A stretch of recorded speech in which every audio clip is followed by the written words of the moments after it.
नमस्कार दोस्तों, आज अंतर्राष्ट्रीय संबंधों में हमारा टॉपिक है भारत नेपाल संबंध। मैं लगभग आपको 20 से 25 मिनट की इस क्लास में भारत नेपाल संबंधों के बारे में विस्तार से बताना चाहूँगा कि यहाँ पर भारत नेपाल संबंधों में कहाँ से किस प्रकार से एग्जाम में क्वेश्चन बन सकते हैं और आपको अपनी आंसर राइटिंग में 15 वर्ड्स, 50 वर्ड्स और 100 वर्ड्स या आईएएस में आपको आंसर राइटिंग किस प्रकार से करनी है भारत नेपाल संबंधों पे। सबसे पहले हम ये जानें कि भारत नेपाल संबंधों में इसके कितने डायमेंशंस हो सकते हैं। तो अगर भारत नेपाल संबंधों को हम पढ़ें उससे पहले हमें नेपाल की भौगोलिक स्थिति को जानना चाहिए, क्योंकि किसी भी देश की ज्योग्राफिकल पोजीशन जो है वो किसी अन्य देश के साथ उसके संबंधों को स्थापित करने में बहुत बड़ी भूमिका अदा करती है। सेकंड, नेपाल का इतिहास। नेपाल का इतिहास जानने के बाद ही हम जान पाएंगे कि भारत और नेपाल के संबंध इतने घनिष्ठ कैसे हैं। थर्ड, भारत नेपाल संबंधों की जड़ें जो है, जो शुरुआत है, उसकी शुरुआत होती है ईस्ट इंडिया कंपनी के टाइम में। फिर एक टॉपिक हमारा होगा कि वो कौन से कारक हैं जो भारत नेपाल संबंधों को मजबूत बनाते हैं, factors which strong the India Nepal relations. एक टॉपिक हमारा होगा, आपसे क्वेश्चन ये पूछे कि नेपाल की कमजोरियां क्या है, द वीकनेस ऑफ नेपाल। एक टॉपिक होगा कि नेपाल का एसपीए या नेपाल का हिस्टोरिकल एग्रीमेंट क्या था, तो उसमें हम पढ़ेंगे एसपीए और नेपाली माओवाद को। एक लेटेस्ट अभी नेपाल में एक मूवमेंट हुआ जिसको हम कहेंगे मधेसी आंदोलन। आपसे एग्जाम में क्वेश्चन आ सकता है मधेसी आंदोलन क्या था। लास्ट हमारा होगा भारत नेपाल संबंधों को किस प्रकार से और मजबूत किया जाए। उसमें हाल ही में मोदी सरकार ने नेपाल को हिट करने की बात कही है। हिट 3 शब्दों से मिलकर बना है, हाईवेज, आईवेज एंड ट्रांसमिशन लाइन, ताकि नेपाल के बेसिक स्ट्रक्चर को मजबूत किया जा सके। सबसे पहले अगर हम देखें नेपाल की भौगोलिक स्थिति, तो नेपाल एक ऐसा देश है जो भारत और चीन के बीच में है। आप लोग ध्यान रखना, जो देश 2 देशों के बीच में हो उस देश को बफर स्टेट कहा जाता है। तो नेपाल चूंकि भारत और चीन के बीच में है, इसलिए कैसा पार्ट हुआ ये एक प्रकार का बफर स्टेट है भारत और चीन के बीच में। एक और ध्यान रखना कि नेपाल की सीमाएं समुद्र के साथ नहीं लगती है, इसलिए नेपाल की एक कमजोरी है कि नेपाल किस प्रकार का देश है, लैंडलॉक कंट्री है। तो नेपाल का नंबर 1, नेपाल बफर स्टेट है। नंबर 2, नेपाल एक लैंडलॉक कंट्री। उसके बाद थर्ड हम देखें तो नेपाल जो है, नेपाल का नॉर्दर्न पार्ट पूरी तरह से एक पर्वतीय प्रदेश है, माउंटेनियस रीजन है, और इस पर्वतीय प्रदेश से नदियां निकलती है जो नेपाल के तराई क्षेत्र का निर्माण करती हैं। नेपाल में पर्वतीय भाग ज़्यादा है और नदियां जिस मैदानी भाग का निर्माण करती हैं उसको हम तराई कहते हैं। तो आप लोग ध्यान रखना, नेपाल के भौगोलिक रूप से 2 भाग हैं। पहला भाग जो है नेपाल का पर्वतीय भाग, माउंटेनियस रीजन, और दूसरा जो नेपाल का भाग है उसको हम कहते हैं तराई रीजन ऑफ नेपाल। जो नेपाल का पर्वतीय क्षेत्र है, यहां पर 3 ऐसी नेपाली मूल के लोग रहते हैं। उनका नाम है गोरखा, शेरपा और भूतिया। ध्यान रखना, ये नेपाली मूल है। ओरिजिनल नेपाली जो है गोरखा, शेरपा और भूतिया है। और नेपाल का जो तराई क्षेत्र है, जिसकी बाउंड्री भारत में यूपी, उत्तराखंड, यूपी, बिहार और पश्चिम बंगाल से कुछ सीमाएं मिलती हैं, वो तराई क्षेत्र है।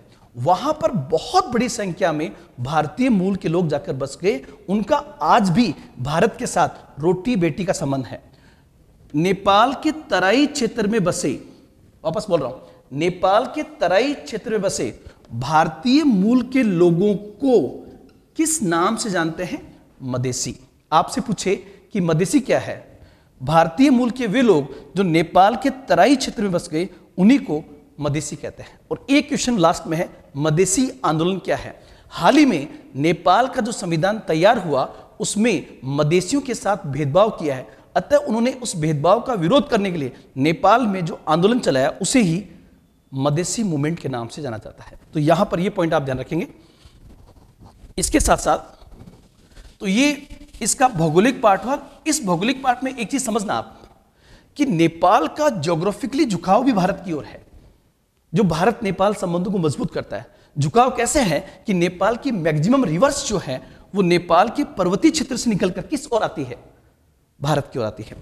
अब नेपाल के इतिहास की बात करें ब्रीफ में 1 मिनट के अंदर। नेपाल पहले राजस्थान की तरह अनेक छोटी छोटी रियासतों में बटा हुआ था। Nepal was divided into many princely states. Nepal अनेक छोटी छोटी रियासतों में बटा हुआ था। इसमें अनेक रजवाड़े और रियासतें थी। 1768 में नेपाल का एक शासक हुआ जिसका नाम था पृथ्वी नारायण शाह। आप लोग ध्यान रखना, पृथ्वी नारायण शाह नेपाल का वो व्यक्ति था जिसने आधुनिक नेपाल का निर्माण करने में बहुत बड़ी भूमिका की। अर्थात उसने नेपाल की तमाम रियासतों और रजवाड़ों को मिलाकर एकीकृत नेपाल का निर्माण किया। इसलिए जो आज इंटीग्रेटेड नेपाल आपको दिखाया जाता है, उस इंटीग्रेटेड नेपाल का संस्थापक किस व्यक्ति को कहा जाता है? पृथ्वी नारायण शाह को कहा जाता है। इसलिए नेपाल के इतिहास में एक व्यक्ति का नाम रखेंगे, पृथ्वी नारायण शाह, जिसने आधुनिक नेपाल का निर्माण किया। The father of modern Nepal नाम आएगा पृथ्वी नारायण शाह। उसके बाद अगर हम बात करें भारत नेपाल संबंधों की, तो आप लोग ध्यान रखना, नेपाल और भारत के संबंध वैसे तो प्राचीन काल से हैं, लेकिन इन संबंधों को ज्यादा मजबूत करने में ईस्ट इंडिया कंपनी की भूमिका रही। वो कैसे कि जब ईस्ट इंडिया कंपनी ने भारत के पूर्वी क्षेत्र से अपनी विजय प्राप्त की, मतलब बंगाल को जब इन्होंने अपने अधीन कर लिया, तो बंगाल के बाद ये सब दिशाओं में बढ़े। इस क्रम में ये नेपाल की ओर भी बढ़े और ईस्ट इंडिया कंपनी का नेपाल के साथ में युद्ध हुआ। मैं कहना चाह रहा हूं EIC वर्सेस नेपाल। और ईस्ट इंडिया कंपनी की सेना ने 1814 से लेकर 1816 के बीच में एक वार हुआ और इस वार में ईस्ट इंडिया कंपनी ने नेपाल को पराजित कर दिया। और इसके बाद एक संधि होती है जिसको हम कहते हैं संगोली की संधि। उस संधि के माध्यम से ईस्ट इंडिया कंपनी ने इनडायरेक्टली नेपाल पर अप्रत्यक्ष नियंत्रण कर लिया। मतलब कि ईस्ट इंडिया कंपनी नेपाल पर इनडायरेक्ट कंट्रोल किस साल से करती है? तो उत्तर होगा 1816 से।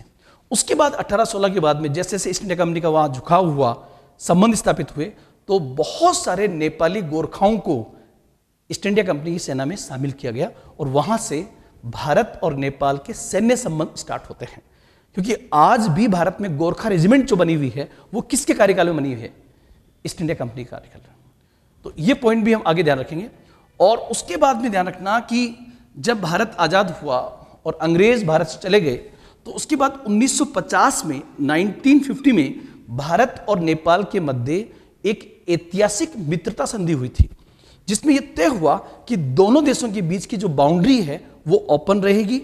भारत नेपाल को कई आर्थिक और सामरिक सुविधाएं प्रदान करेगा। नेपाल यदि हथियार खरीदता है तो वह भारत से परामर्श करेगा। इस प्रकार की संधियां जो है भारत नेपाल को नजदीक लेके आती है। नेक्स्ट पॉइंट जो है, हमारा नेक्स्ट पॉइंट जो है वह कि वो कौन से कारक हैं, कारक कहते हैं फैक्टर्स को। वे कौन से फैक्टर हैं जो इंडिया नेपाल रिलेशंस को मजबूत करते हैं? उसमें आप देखोगे तो पहला फैक्टर जो भारत नेपाल संबंधों को मजबूत करता है वो है कल्चरल फैक्टर, सांस्कृतिक कारक।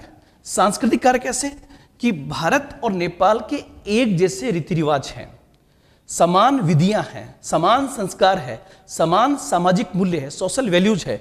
ये सब चीजें भारत और नेपाल को नजदीक लेके आती है। ध्यान रखना, एक नेपाली एथनिकली नरजाती रूप से चीन से अधिक मिलता है, लेकिन उसके सांस्कृतिक रीति रिवाज भारत के साथ में अधिक मिलते हैं, इसलिए इससे भारत नेपाल संबंध मजबूत होते हैं।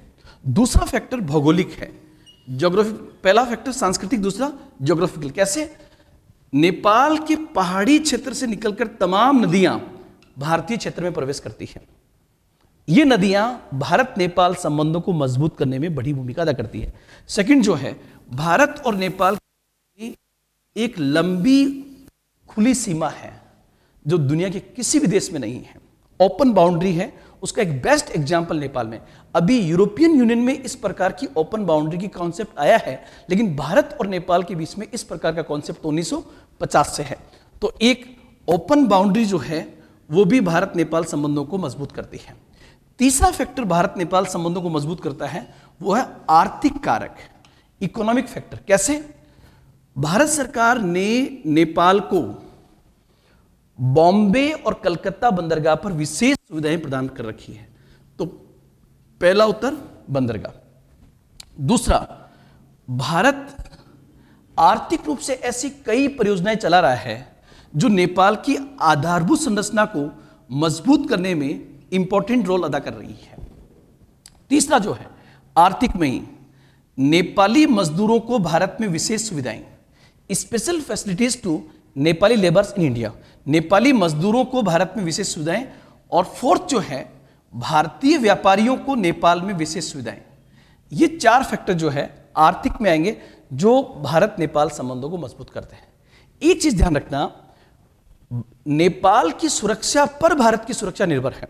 मतलब भारत की उत्तरी सीमा पर नेपाल है, अगर नेपाल और भारत के संबंध अच्छे नहीं हुए तो चीन जो है नेपाल की दक्षिणी सीमा पर पहुंच सकता है।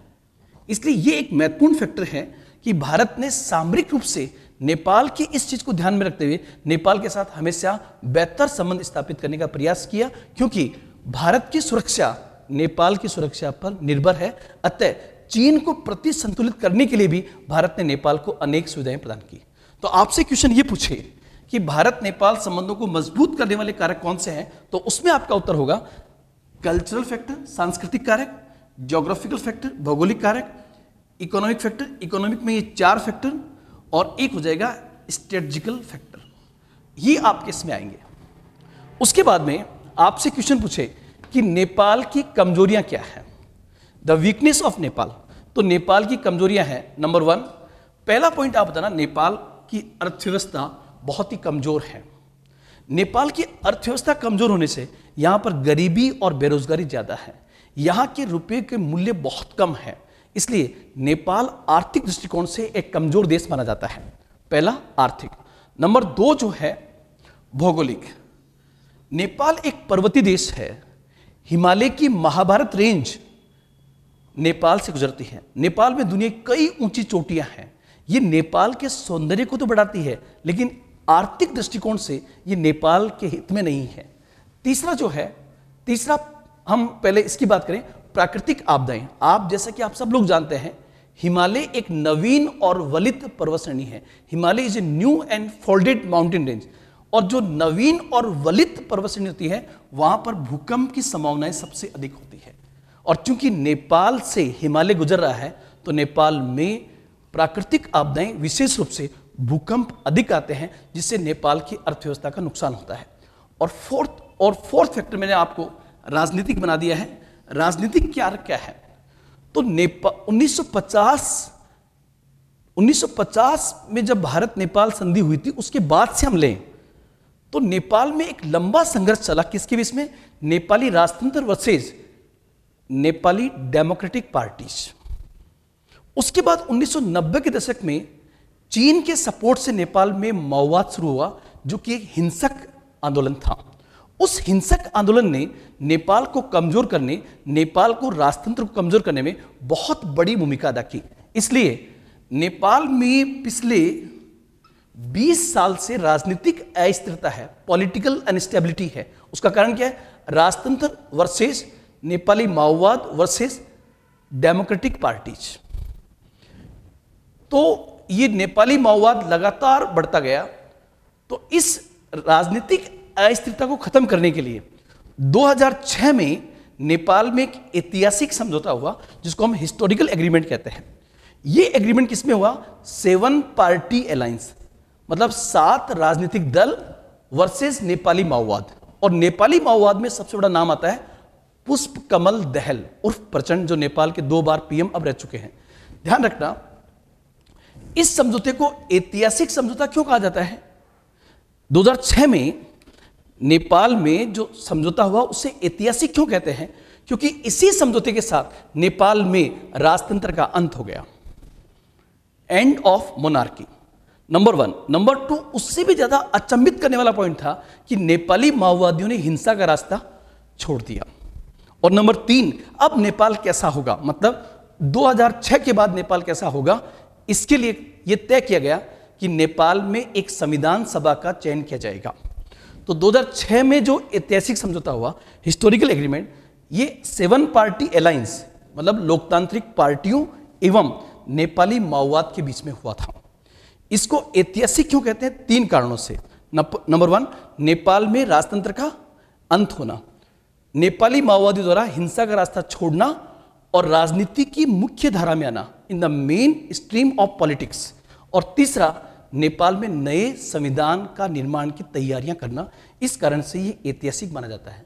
लेकिन आपको जानकर अचंभा होगा कि नेपाल में 2006 में जो एग्रीमेंट हुआ उसके तहत नेपाल में 2008 में संविधान सभा का चुनाव हुआ, लेकिन उस संविधान सभा के चुनाव में किसी पार्टी को बहुमत नहीं मिला, इसलिए नेपाल में 5 साल तक संविधान ही तैयार नहीं हुआ।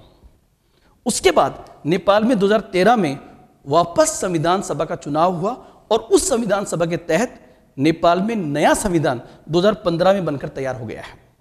आज की तारीख में नेपाल जो है वो एक डेमोक्रेटिक देश बन गया है, यहां पर राजतंत्र का अंत कर दिया गया है और प्लस नेपाल एक सेक्युलर नेशन है। लेकिन भारत के संदर्भ में ये नेपाली संविधान चर्चा में इसलिए रहा कि जैसे ये संविधान बनकर तैयार हुआ, नेपाल में एक आंदोलन शुरू हुआ जिसे हम मधेसी आंदोलन के नाम से जानते हैं। मधेसी कौन है? नेपाल के तराई क्षेत्र में रहने वाले भारतीय मूल के लोगों को मधेसी कहा जाता है। मधेसी आंदोलन का कारण क्या था कि नए नेपाल का संविधान जो बनकर तैयार हुआ उसमें मधेसियों के साथ में भेदभाव किया गया। अतः उस भेदभाव का विरोध करने के लिए नेपाल के मधेसियों ने नेपाल में जो आंदोलन चलाया उसे ही मधेसी आंदोलन के नाम से जानते हैं।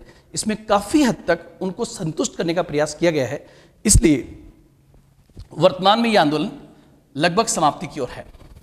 और लास्ट क्वेश्चन आपका बन सकता है कि भारत नेपाल संबंधों को मजबूत कैसे किया जाए। भारत नेपाल संबंधों को मजबूत कैसे किया जाए? तो जब संबंधों को मजबूत करने की बात आएगी तो आपको वापस से इस पूरे प्रोसेस को रटने की आवश्यकता नहीं है। आप भारत नेपाल संबंधों को मजबूत करने के लिए पहला पॉइंट क्या उठाओगे? नंबर 1, कौन सा? सांस्कृतिक संबंध। भारत और नेपाल में सांस्कृतिक संबंधों को और अधिक मजबूत किया जाना चाहिए। जैसे हाल ही में भारतीय प्रधानमंत्री नरेंद्र मोदी ने नेपाल की यात्रा की और नेपाल में वो उन स्थानों पे गए जो भारत नेपाल संबंधों को जोड़ सकते हैं, जैसे बौद्ध धर्म से जुड़े हुए स्थान, जैसे हिंदू धर्म से जुड़े हुए महत्वपूर्ण स्थान, ताकि दोनों देश कल्चरली एक दूसरे के नजदीक आए। तो नंबर 1 क्या होगा? हम सांस्कृतिक संबंधों को और अधिक मजबूत करें, रोटी बेटी के संबंध को बढ़ावा दें, सांस्कृतिक मूल्यों को बढ़ावा दें, तो भारत नेपाल संबंध मजबूत हो सकता है। दूसरा जो होगा भारत नेपाल संबंधों को मजबूत करने के लिए, पॉइंट ये वाला है, तो होगा भौगोलिक कारक। और भौगोलिक कारक में क्या होगा? नेपाल से आने वाली नदियों पर ऐसी परियोजनाएं चलाई जाए, ऐसे हाइड्रो पावर प्रोजेक्ट चलाए जाए जिससे नेपाल को भी बिजली प्राप्त हो और भारत को प्राप्त हो, ताकि भारत और नेपाल दोनों की ऊर्जा सुरक्षा को मजबूत किया जा सके। यहां पर एक पॉइंट आएगा, एनर्जी सिक्योरिटी। तीसरा एक होगा कि भारत और नेपाल के बीच में जो ओपन बाउंड्री है, उस ओपन बाउंड्री का मिसयूज हो रहा है। उस ओपन बाउंड्री का मिसयूज होने से भारत नेपाल संबंधों में तनाव है। मिसयूज कैसे? कि उस खुली सीमा के माध्यम से पाकिस्तान की आईएसआई अपना नेटवर्क फैला रही है, पहला पॉइंट। नंबर 2, उसी के माध्यम से मादक पदार्थों की तस्करी हो रही है, ड्रग सप्लाई। तीसरा, इसी खुली सीमा के माध्यम से फेक करेंसी भारत में आ रही है। अतः भारत और नेपाल दोनों मिलकर इस ओपन बाउंड्री का मिसयूज करने से रोकें, ताकि दोनों देशों के संबंध अच्छे हो सके। फोर्थ पॉइंट होगा, भारत को नेपाल को और विशेष आर्थिक सुविधाएं प्रदान करनी चाहिए। नेपालियों के लिए विशेष योजना भारत में चलनी चाहिए, क्योंकि नेपाली भारत के प्रति समर्पित हैं और भारतीय व्यापारी नेपाल के आर्थिक विकास में बड़ी भूमिका अदा कर रहे हैं। तो गवर्नमेंट ऑफ इंडिया को इस प्रकार के प्रोजेक्ट चलाने चाहिए। इस क्रम में भारतीय प्रधानमंत्री नरेंद्र मोदी ने एक शब्द दिया, हिट, कि नेपाल को हिट किया जाए। यहां पर नेपाल को हिट करने का मतलब होगा नेपाल में हाईवेज का निर्माण किया जाए। यहां एच हाईवेज मतलब नेपाल का बेसिक इंफ्रास्ट्रक्चर बहुत अधिक मजबूत किया जाए। साथ ही आईवेज, यहां पर आईवेज का मतलब है नेपाल प्राकृतिक रूप से बहुत ही सुंदर देश है, अतः नेपाल में पर्यटन को बढ़ावा दिया जाए। और तीसरा ट्रांसमिशन लाइन, मतलब नेपाल में ट्रांसमिशन ग्रिड स्थापित की जाए, कनेक्टिविटी को बढ़ाया जाए ताकि भारत नेपाल संबंधों को और भी बेहतर किया जा सके। तो इस प्रकार से दोस्तों आपका ये चौथा टॉपिक था अंतर्राष्ट्रीय संबंधों का, जिसका मुख्य विषय था भारत नेपाल संबंध। Okay, good bye.